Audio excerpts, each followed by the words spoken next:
Olá, pessoal! Na nossa aula de atualidade do dia de hoje, nós vamos falar de uma das maiores tragédias no nosso país, que foram as inundações no nosso estado do Rio Grande do Sul, que até o momento atual já afetou mais de 2 milhões e 100 mil pessoas dentro do estado, deixando mais de 174 mortos. Vem para cá para a gente tentar entender quais são as causas, desse fenômeno que envolve lá, claro, causas naturais, mas também causas antrópicas criadas pelo homem. Confere comigo. Aula de hoje, aula de atualidade, vamos falar de inundações no Rio Grande do Sul. Bom, primeira questão importante é a gente lembrar, o que foi ou o que está sendo, a tragédia no Rio Grande do Sul. A tragédia no Rio Grande do Sul, como eu disse há pouco, já afetou lá mais de 400 municípios no estado. No total, 147 pessoas já perderam a vida, mas nós temos lá dezenas de pessoas ainda desaparecidas. Esse número, portanto, segundo a Defesa Civil, pode ultrapassar 174 pessoas mortas.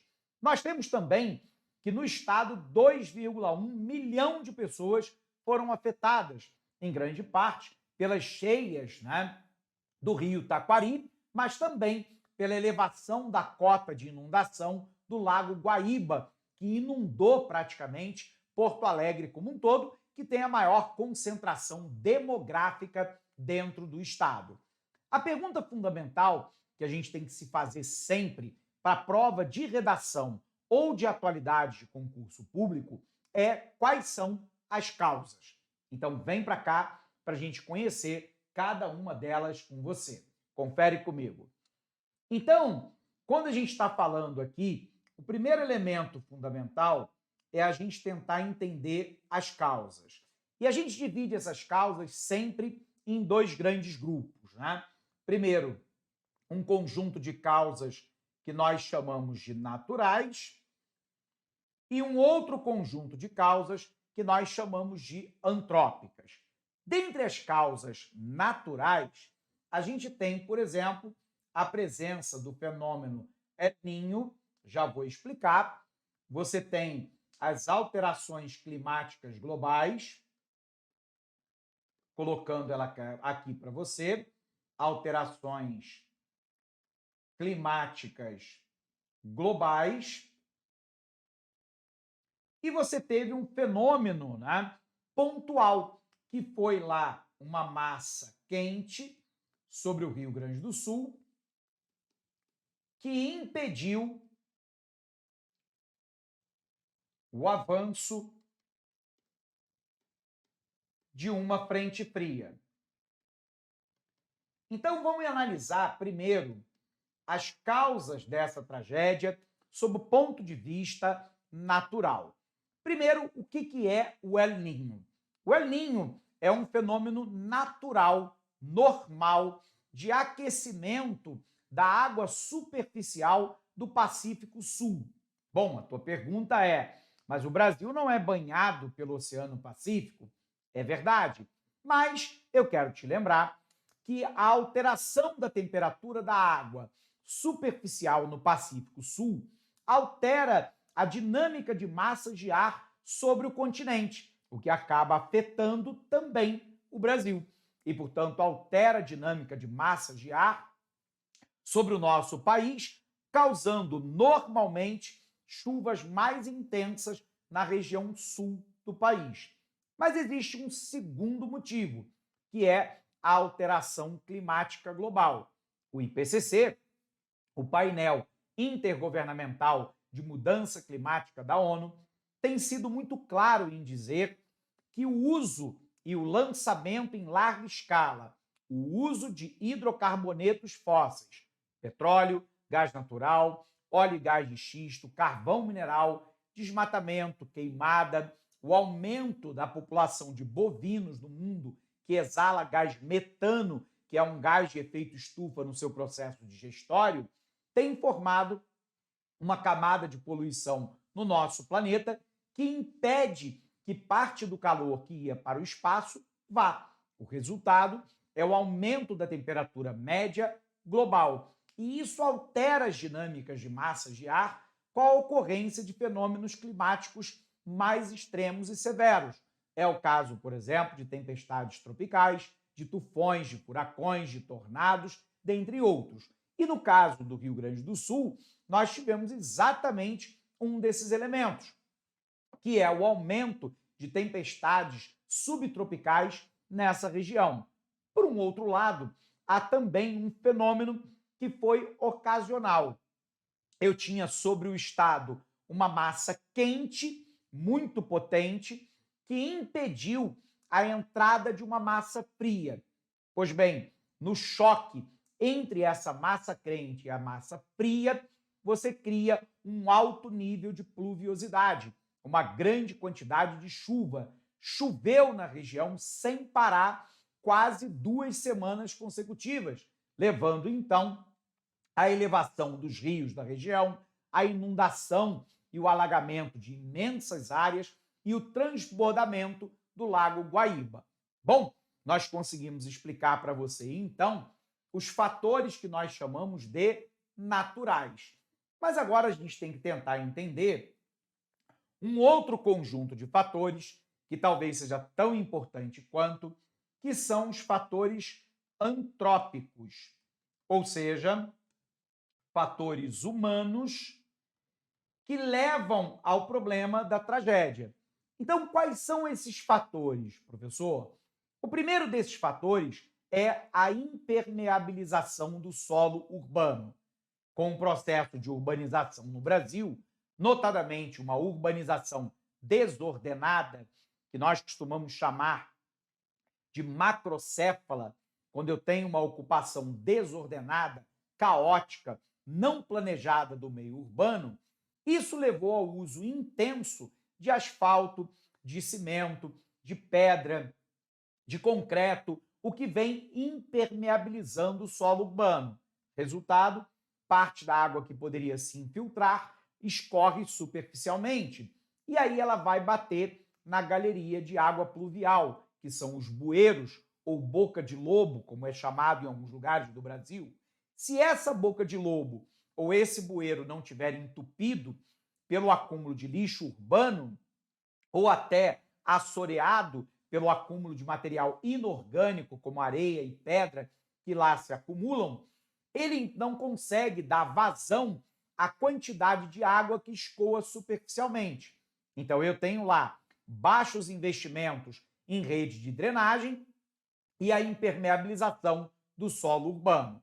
Outro elemento é a redução de área verde, o processo de desmatamento que avançou rapidamente no Brasil a partir da década de 1930, quando o Brasil começa uma urbanização acelerada.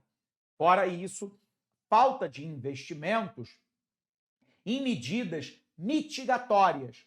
Por exemplo, os diques que mantêm parte do Lago Guaíba na área fora de Porto Alegre não sofreram a manutenção adequada ao longo dos anos. Muito desse dique sofre de rachaduras e problemas graves de manutenção. A rede de macro e micro drenagem também não recebeu o investimento que era devido, nem mesmo em sistemas de alerta, criação de ponto de apoio e a criação lá de defesa civil e corpo de bombeiros com mais equipamento e mais pessoal para atuar nesses casos de emergência. Resultado, causas antrópicas que se somaram a um gravíssimo problema de natureza natural. Bacana? Então, colocando aqui para você, né? Eu tenho dentro dos fatores, né, a impermeabilização do solo urbano, impermeabilização do solo urbano. Eu tenho baixo investimento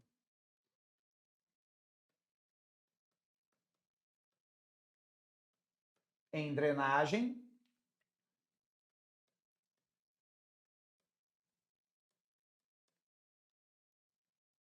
Vamos colocar só esses dois aqui, porque o restante eu coloquei aqui no nosso material e a gente vai poder dialogar com você à medida que a gente for avançando. Bacana? Então eu tenho impermeabilização do solo urbano, falta de investimento em defesa civil, falta de manutenção de área de dique, eu tenho a retirada da cobertura vegetal, eu tenho a ocupação de área de várzea. O que é uma área de várzea, professor? É uma área natural de transbordamento dos rios, que acontece sempre no período chuvoso. O problema é que a ocupação humana da área de várzea sujeita essa área claramente ao processo de inundação. Tudo bem? O que mostra a falta de planejamento urbano e de conservação de área de rio e várzea no nosso país, de maneira muito especial aqui no Rio Grande do Sul, área onde ocorreu essa tragédia. Bacana? Então, indo para cá, para a gente tentar entender, o que nós temos, né? Nós temos que, em pouco mais de uma semana, mais de 400 municípios gaúchos tiveram bairros inteiros engolidos por uma chuva que não parava de cair. A maior tragédia climática do Rio Grande do Sul já deixou 147 mortos e afetou 2,1 milhão de pessoas. Dentre as causas, eu tenho as causas naturais e as causas antrópicas, criadas pelo homem. Entre os fatores naturais, eu tive lá a presença de uma massa de ar quente sobre a área central do país, que bloqueou a frente fria que estava na região sul, causando, portanto, uma chuva intensa e contínua. Por um outro lado, o fenômeno El Niño, de aquecimento das águas superficiais do Pacífico Sul, alterando a dinâmica de massas de ar sobre o Brasil. O aquecimento global, que torna eventos climáticos cada vez mais frequentes e mais potentes. Para a gente tentar entender aqui a frente fria, né? O que explica tanta chuva sobre o Rio Grande do Sul?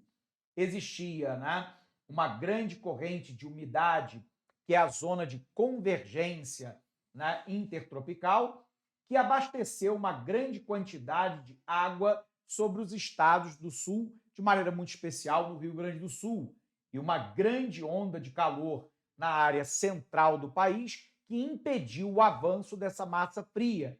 Resultado, um choque dessa massa quente com a massa fria, provocando lá chuvas intensas no sul do país. Por um outro lado, eu tenho os fatores que nós chamamos de antrópicos, né?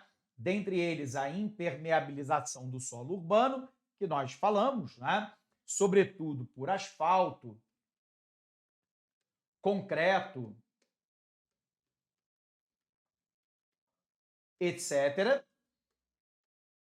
Poderíamos citar aqui, claro, a redução de áreas verdes, que são as áreas florestadas, a falta de manutenção e investimento na estrutura de controle das águas. Por exemplo, na área do Guaíba, foi constatado várias rachaduras no muro de contenção e falha no sistema de escoamento das comportas do Guaíba, o que teria causado, em grande parte, o alagamento de Porto Alegre. Lixo acumulado nos rios, que entope a galeria de água pluvial, tanto na macrodrenagem quanto na microdrenagem, provocando, então, claro, áreas de alagamento intensa. Poderíamos citar a ocupação desordenada da área de várzea, que é aquela área de beirada de rio, que naturalmente é uma área de transbordamento, e mudança climática, causada lá pelo agravamento do efeito estufa por causa antrópica, que é o uso de hidrocarbonetos fósseis, né? Dentre eles lá o carvão mineral, o gás natural, óleo e gás de xisto, petróleo, mas também, né, o consumo intenso de carne. E aqui o número de municípios que foram afetados no Rio Grande do Sul. Apenas 34 municípios não foram afetados, 497, né, municípios, 463 foram afetados pelas chuvas. Bom, eu preciso, então, entender os impactos, né, desse tipo de problema. O primeiro é o impacto econômico, né?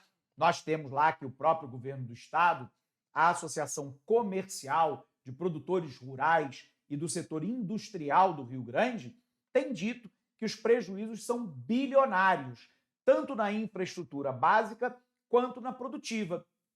Casas que foram destruídas, pontes arrancadas, asfalto que se rompeu, galeria de água pluvial que explodiu.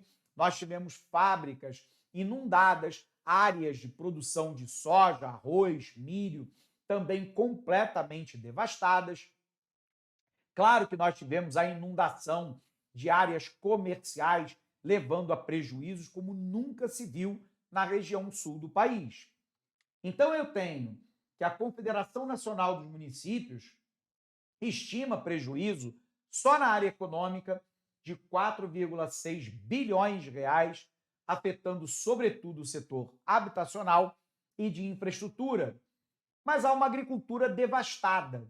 O Rio Grande é responsável por 70% da produção nacional de arroz e as inundações causaram perdas entre 10% a 11% da safra, que na sua grande maioria já havia sido colhida, mas que teve a área de estocagem dos silos inundados pelas águas. Por um outro lado, o comércio claramente paralisado praticamente durante um mês. Turismo desabou na região do Rio Grande, áreas tradicionalmente extremamente propícias ao turismo, como a Serra Gaúcha, que também foi fortemente afetada, inclusive a área de Gramado e Canela. A gente tem lá o impacto social. 575 mil pessoas ficaram desalojadas, 2,3 milhões de pessoas que foram afetadas, direta ou indiretamente, pelas enchentes. Isso causou a falta de serviço essencial, como água potável, energia elétrica, serviço de saúde, educação, transporte, dentre outros. Tivemos também um aumento da desigualdade. As famílias mais pobres e em situação de maior vulnerabilidade foram aquelas que foram mais impactadas pelas inundações. Traumas psicológicos. Muitas pessoas, sobretudo crianças e idosos, presenciaram a perda da sua casa, dos seus pertences, quando não até dos seus entes queridos, dos seus vizinhos, dos seus amigos e dos seus animais domésticos. Isso revela um grande drama psicológico que deve acompanhar essa população durante muito tempo. Podemos citar ainda o impacto à biodiversidade, com a perda de habitat natural, contaminação da água por agrotóxicos e por produtos químicos que advêm das áreas industriais e das áreas de produção agrícola que foram completamente inundados. Então, esses agrotóxicos, esses agroquímicos e poluentes industriais vão contaminar o solo, vão contaminar a água de superfície e também os lençóis freáticos, que são depósitos de água subterrânea. Mas o prejuízo não acaba aqui. Nós temos um impacto na biodiversidade, né? Onde a degradação do solo é um outro elemento fundamental. A erosão causada pelas enxurradas degrada o solo, diminuindo a sua fertilidade e dificultando as atividades de agricultura e pecuária. O desmatamento também é uma questão. As áreas inundadas causaram desmatamento em algumas áreas, com queda de árvores e destruição de vegetação nativa. Na foto aqui, você consegue ver exatamente a área antes de Nova Rita, Esteio, Canoas e Porto Alegre, e a área depois, tudo bem? Que é essa foto aqui à sua direita, mostrando de maneira muito clara o nível de devastação a qual essa região foi submetida. E aqui nós temos que ver como é que o assunto cai em prova, né? Assuntos conexos a esse. Os desastres naturais constituem um tema cada vez mais presente no cotidiano das pessoas, independentemente de estas residirem ou não em áreas de risco.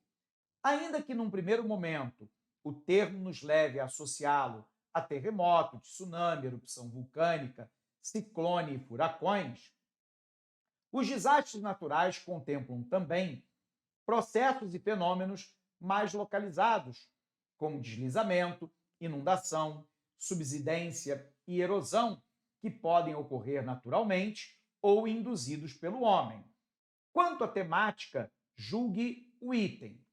A tragédia no Rio Grande do Sul, além de afetar o contexto urbano de dezenas de municípios, também afetou diretamente a economia rural, uma vez que a área atingida possui uma produção diversificada na agropecuária, alternativa verdadeira, né? O Rio Grande do Sul é um grande produtor agropecuário. É o maior produtor brasileiro de arroz, mas tem outras culturas, né? Como soja, milho, algodão, produção de tabaco. Nós temos a produção de carne, de leite, que foi fortemente afetada pelas chuvas que já haviam caído no segundo semestre de 2023 no estado e que se repetem agora no primeiro semestre de 2024. Bacana? Portanto, já foi motivo de prova. Segunda questão. 2023, Banca Quadrix, desastre natural é um tema cada vez mais frequente. Então, ele repete a temática, né? Perdão. Ele diz assim: chuvas da atualidade e relacionada à tragédia não são exclusividade do Rio Grande do Sul, já que no lapso de menos de um ano, o litoral de São Paulo também sofreu uma calamidade similar, alternativa verdadeira. Isso sem falar, é claro, da região serrana do estado do Rio de Janeiro, que há 2 anos atrás a cidade de Petrópolis foi completamente destruída por um índice pluviométrico elevadíssimo, né, que destruiu praticamente grande parte da área central da cidade de Petrópolis. Portanto, eventos climáticos extremos associados a problemas antrópicos tendem a causar desastres humanos, econômicos, sociais e ambientais cada vez maiores. Alternativa correta. Conferindo o gabarito, então, primeira e segunda questão correto, e com isso a gente consegue encerrar essa aula por aqui. Um abraço imenso para você e bons estudos.